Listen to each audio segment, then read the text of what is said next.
ఈరోజు వరదానము. తమ గొప్పతనము మరియు మహిమను తెలుసుకున్న సర్వ ఆత్మలలో శ్రేష్టమైన విశ్వం ద్వారా పూజనీయ భవ.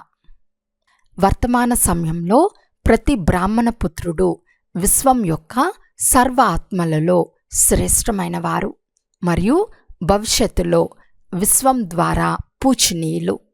నెంబర్ వార్గా ఉన్నప్పటికీ లాస్ట్ నెంబర్లోని మణి కూడా విశ్వం ముందు మహానాత్మయే.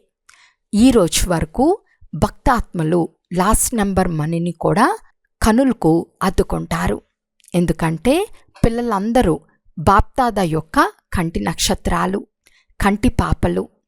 ఎవరైతే ఒక్కసారి అయినా మనస్సుతో సత్యమైన హృదయంతో స్వయాన్ని బాబా పుత్రుణ్ణు అని నిశ్చయం చేసుకుంటారో, తండ్రికి డైరెక్ట్ పుత్రునిగా అయ్యారో, వారికి మహాన్గా లేక పూజనీయులుగా అయ్యే లాటరీ మరియు వరదానం తప్పకుండా లభిస్తుంది.